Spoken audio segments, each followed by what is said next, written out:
Most people believe that death arrives abruptly, yet in reality, it drops hints if we know where to look.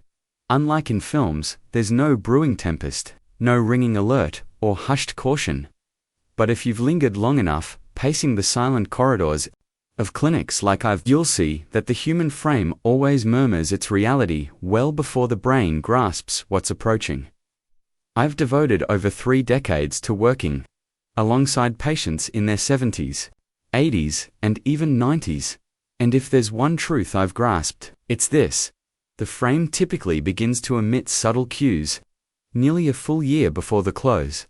Most of us overlook them, or if we do spot them, we attribute them to the natural process of growing older. But what if I shared that noticing these markers isn't about surrendering, it's about offering more attention, closeness, and affection during the closing phase of someone's life? Today, as someone who has observed hundreds of final farewells, I wish to reveal 5 subtle markers I often see in the elderly about a year before they depart. This is not a teaching in dread, it's an invitation to mindfulness, to profounder love, and to seize the opportunity to live wholly in the last shared moments. Before we explore the first marker, if you value the wellness and care of the elderly, please consider endorsing this video and joining our channel for more transformative wisdom. Marker number 1. A shift in demeanor when the psyche starts to retreat. I still recall Clara, an 89-year-old former literature scholar. She had a vibrant demeanor, relished lively discussions, and had a habit of correcting everyone's syntax, even that of her physician's. Yet during one of her final checkups, she merely sat there, softly smiling, no arguing, no muttering about current events. Instead, she inquired, "Doctor, are you resting enough these days?" I was startled. Later, her daughter shared, "Recently, she just gazes at the branches outside the window. She speaks little, just calmly." This is what experts term pre-terminal emotional retreat. Not melancholy, not disorientation, but a tender disconnection from the outside world. Roughly a year before passing, many aged individuals start to dispute less, cease fretting over things that once sparked their ire, release old resentments. Not always from reconciliation, but because they lack the vigor, speak less, stay quiet more often, and slip into personal contemplation. It's as if they're gently stepping into another realm, one only they perceive. What can you do? Don't drag them back into life's clamor. Walk alongside them, inquire about past recollections, listen, recall. This stage often prompts tales and truths they've never voiced before. Marker number 2. Reduced hunger, but not due to ailment. Many assume eating less stems from illness, monotony, or medicine. However, in truth, the body begins to deactivate non-essential systems during the final year, and digestion is among the first to slow down. You might observe no more yearnings. Beloved dishes suddenly seem excessive. Loss of flavor, eating and drinking less, or merely sipping now and then. I once tended to Mr. Jimenez, a World War II veteran who cherished his grilled steak every Sunday. Then one day, he softly pushed the plate aside and murmured, I don't want it anymore. No fever, no infection, no new medicines." But his body had started the silent release. Families often fret, trying to urge food or drinks, but this sometimes causes more unease. What should you do? Let meals be moments of delight, not duty. Offer a warm bowl of oatmeal, fresh juice, or chamomile honey tea. Gently encourage, but don't press. Most crucially, understand that this isn't missing meals, it's the body readying to bid farewell. If you found these markers enlightening so far, don't miss the next 3. They are the most significant indicators of this sacred shift, and will help you care better and love deeper. Marker number 3. Reduced motion.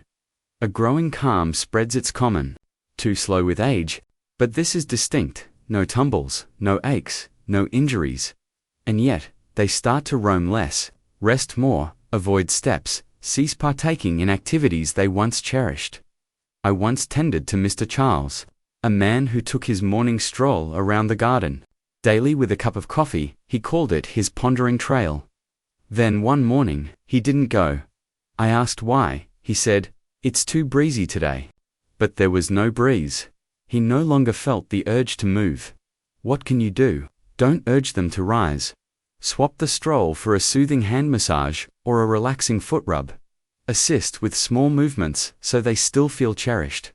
And above all, note that this calm is not idleness, it's a sacred stage of the voyage. Marker number 4. Moments of lucidity. Then abrupt confusion. When the psyche trembles one last time.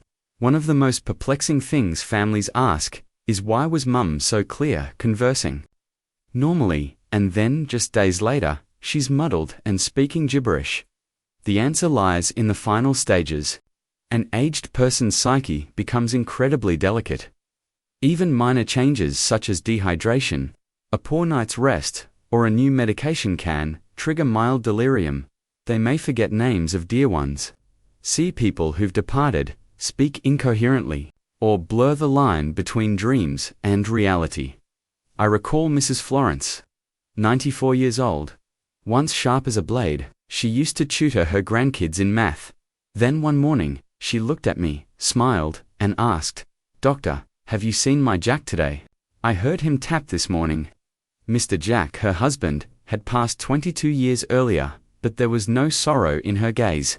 Just tranquility. I didn't correct her, I just sat, held her hand, and said, "Maybe he dropped by for a brief visit." What should you do? Don't try to amend their thoughts. Please don't force them to snap out of it. It can be distressing. Instead, be there. Step into their world with them. Gently revisit familiar tales, use music, old photos, or soothing sounds to bring them calm. Marker number 5. The soul's gate opens. Intuition before the final parting. Do you believe that many of my patients sense when they're about to depart? Not with words, not with medical scans, but through their gaze, the way they bid farewell, the murmurs they utter in the final moments. I recall Mr. Elias, an aged artist, who once painted portraits of clergy. When he was admitted to the clinic, he told me, "Don't tell my kin. I just want a few days of quiet to ready myself."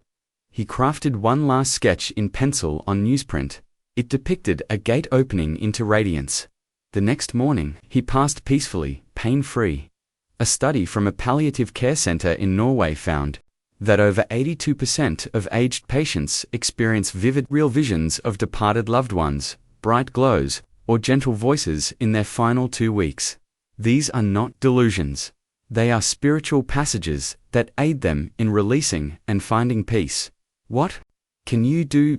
Don't fear if they speak to Mum or a sibling from the war. See it as a healing process. Reconciling unfinished tales. Sit beside them, listen, or just quietly be there. A tale I'll never forget. The wife who never left his side. Let me share one. True tale I'll always remember. Mr. William and Mrs. Esther, wed for 64 years. Mr. William was admitted with end-stage heart failure. Doctors gave him just weeks. But Mrs. Esther, 87 at the time, refused to leave the clinic. She stayed round the clock, resting in a chair, eating from lunchboxes. On his final day, Mr. William was too frail to speak. Mrs. Esther sat there, placed her hand on his chest, and softly read their cherished poem. You are not gone. You are just softly treading to a field where I'll one day follow. And when the poem concluded, he took his last breath. No tears, just a gentle gust, as if he had stepped through a different gate, a geriatric physician's message to those tending to the aged. If you're living with an elderly parent or grandparent, and have noticed any of the above markers, please don't panic. Recall, no one truly vanishes in a day. Passing is a process, and it begins with the softest cues. When the body retreats, your love and presence become the most potent remedy. Say what you need to say, don't wait for tomorrow, and, if you can, hold their hand for a long time. Touch is the last language the body still comprehends. Final lesson. Passing isn't frightening. Not living the final days wholly is, as I once asked Mrs. Margot, a 95-year-old woman lying in her clinic bed, "Are you scared of passing?" She smiled and said, "No, I'm only scared I won't stay clear long enough to say thank you.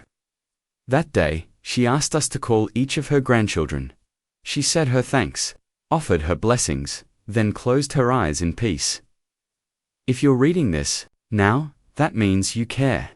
And that alone, your presence, your mindfulness can transform everything for someone in their final year. Endorse this video if it moved your heart. Join for more true tales and wisdom on aging care and what it truly means to be alive. Because sometimes, the softest cues carry the loudest truths.